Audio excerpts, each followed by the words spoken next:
اب ہم تیسرے دور میں داخل ہو رہے ہیں جو آپ کے سامنے موجود ہے، اور یہ تیسرا دور جو ہے وہ کیا لکھا ہے 1930، اس کے بعد کے زمانے میں کالج، اور اس کا بھی تذکرہ میں نے کیا تھا اور یہ بھی پیش کیا تھا، اور اس کے ساتھ ساتھ جو ہے اس تیسرے دور کے اندر بھی بعض خواتین ہیں جن کا ہم تذکرہ کرنا چاہتے ہیں۔ یہ تیسرا دور کو یاد کیا جاتا ہے تاریخ جنوں سے، اس دور کو یاد کیا جاتا ہے تاریخ جنوں سے۔ آپ کو حیرت ہوگی، اس تاریخ جنوں کے دور سوم میں بھی سلسلے دار و رسم بنانے والے مجاہدین آزادی کی دوش بدوش مسلم خواتین کی فہرست لمبی ہے۔ ان میں سے بعض یہ ہیں کہ جن کے ناموں کو تاریخ نے محفوظ کیا، اور جنہوں نے اس دور کے اندر جو تاریخ جنون کو لفظ استعمال کیا، اس لفظ سے آپ خود سمجھ سکتے ہیں کس طرح سے دیوانہ وار اور ایک مجنونہ کیفیت کے ساتھ جنگ آزادی کے لیے ان عورتوں نے کیا قربانیاں دی ہیں، جن کے نام یہ ہیں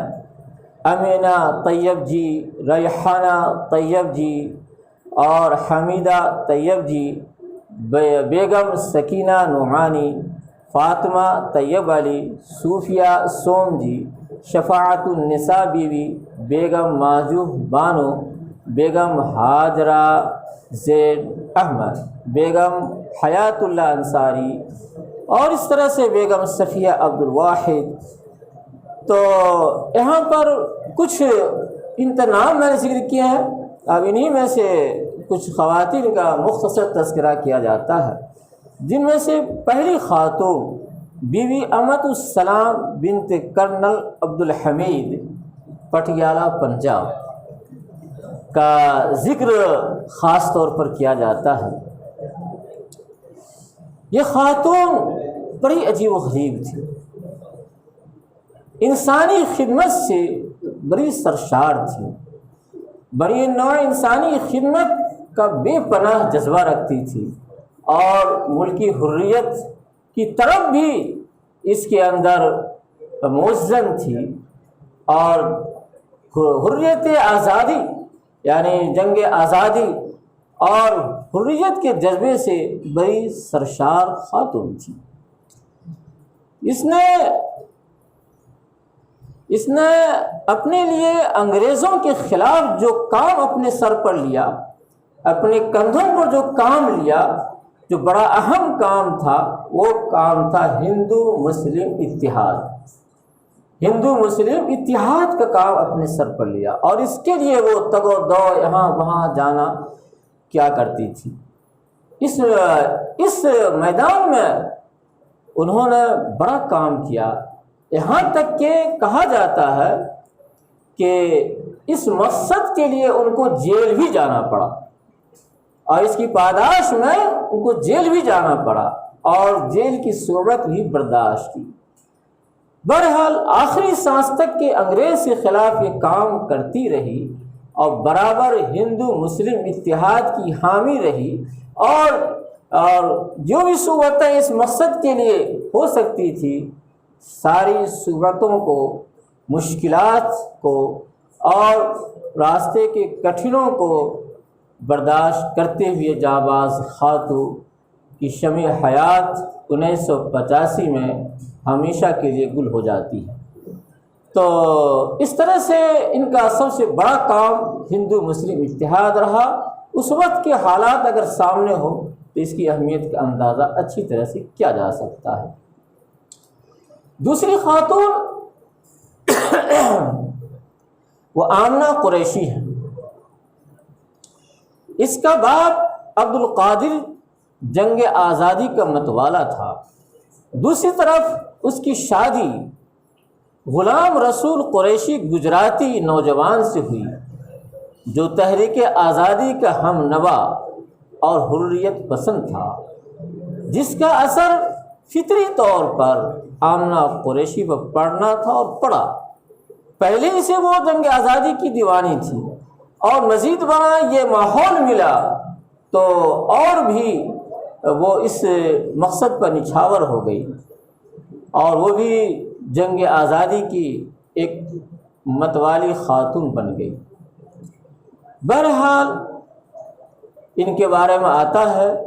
کہ 1933 عیسوی کو ایک واقعہ آتا ہے، 1933 عیسوی کو الصبح ستی گھر مارچ سے پہلے جب سابرمتی آشرم والوں کو گرفتار کیا گیا تو ان گرفتار ہونے والوں میں یہ آمنہ بھی شامل تھی۔ بہرحال یہ ایک جانگداز داستان حریت ہے، اور یہاں پر کتنی ایسی خواتین ہیں جن کا تاریخ میں ناموں تو نہیں آتا ہے، لیکن بہرحال ان کو بھی خراج عقیدت پیش کیا جانا چاہیے۔ تو یہ جانگداز داستان حریت ادھوری رہ جائے گی اگر ان بے شمار خواتین کی خاموش قربانیاں نظر انداز کر دی جائیں،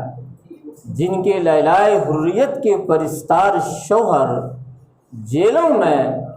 چکی کی مشقت برداشت کیا کرتے، ان کے ہمدم ساز رفقائے حیات